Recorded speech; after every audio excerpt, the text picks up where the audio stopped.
Hi friends, welcome back to home cook with Ansar YouTube channel. இன்றைக்கி நம்மளோட சேனலில் என்ன பார்க்க போகிறோன்னு பார்த்தீங்கன்னா, பச்சை பட்டாணி வச்சு சூப்பரான ஒரு பெரட்டல் எப்படி பண்ணுறதுன்னு பார்க்கலாம். வாங்க வீடியோக்குள்ளே போகலாம். வீடியோக்குள்ளே போகிறதுக்கு முன்னாடி ஃபஸ்ட் டைம் என்னோட வீடியோஸ் பார்க்குறீங்கன்னா home cook with Ansar YouTube சேனலை சப்ஸ்கிரைப் பண்ணி அப்படியே பக்கத்தில் உள்ள பெல் ஐக்கானையும் ப்ரெஸ் பண்ணிக்கங்க. நான் அப்லோட் பண்ணுற சின்ன சின்ன ரெசிபிஸ் உங்களை வந்து சேர்றதுக்கு ரொம்பவே ஹெல்ப்ஃபுல்லாக இருக்கும். நம்மளோட சேனலில் பார்த்தீங்கன்னா எல்லாத்தோட வீட்லேயுமே நார்மலாக இருக்கக்கூடிய இன்க்ரீடியன்ஸ் வச்சு மட்டும்தான் புதுசான ரெசிபிஸ் ரொம்ப டேஸ்டியாகவும் சிம்பிளாகவும் ஹெல்த்தியாகவும் எப்படி பண்ணுறதுன்னு பார்த்துட்ருக்கோம்.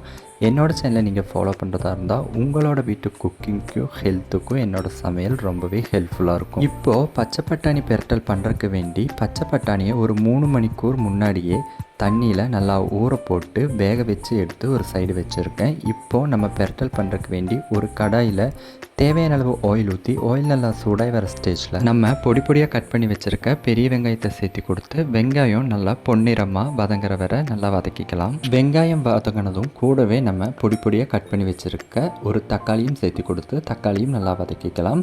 தக்காளி வெங்காயம் ரெண்டுமே நல்லா வதங்கி வர ஸ்டேஜில் நம்ம பேஸ்ட்டாக அரைச்சி வச்சுருக்க சின்ன வெங்காயம், இஞ்சி, பூண்டு பேஸ்ட்டு இது கூட சேர்த்து கொடுத்து நம்ம சேர்த்து கொடுத்த பேஸ்ட்டோட பச்சை மணமெல்லாம் போகிற வரைக்கும் நல்லா வதக்கிக்கலாம். நம்ம ஆட் பண்ணி கொடுத்த இன்க்ரீடியன்ஸ் எல்லாம் நல்லா வதங்கணும். கூடவே நம்ம பாயில் பண்ணி வச்சுருக்க பச்சை பட்டாணியும் சேர்த்து கொடுத்து இதுக்கு தேவையான அளவு மசால் பொடியும் சேர்த்து கொடுத்துடலாம். அதுக்கு 1 டேபிள் ஸ்பூன் மிளகாய்த்தூள், 1 டேபிள் ஸ்பூன் மல்லித்தூள், 1/4 டேபிள் ஸ்பூன் மஞ்சள் தூள், 1/2 டேபிள் ஸ்பூன் சிக்கன் மசாலா, கூடவே நம்மளோட பெரட்டலுக்கு தேவையான அளவு உப்பும் சேர்த்து கொடுத்து நல்லா மிக்ஸ் பண்ணி 1/4 டம்ளர் தண்ணியும் ஊற்றி 2 நிமிஷம் நல்லா கொதிக்க விட்டு நல்லா பெரட்டி எடுத்தோம்னா சூப்பரான பச்சை பட்டாணி பெரட்டல் தயாராகிடும். ரொம்பவே சிம்பிளான ஒரு ரெசிபி தான். சாப்பாடு, இட்லி, தோசை, சப்பாத்தின்னு எல்லாத்துக்கூடையுமே இதை வச்சு சாப்பிட்லாம். ரொம்பவே சூப்பராக இருக்கும். வீடியோவை ஃபுல்லாக பாருங்கள்.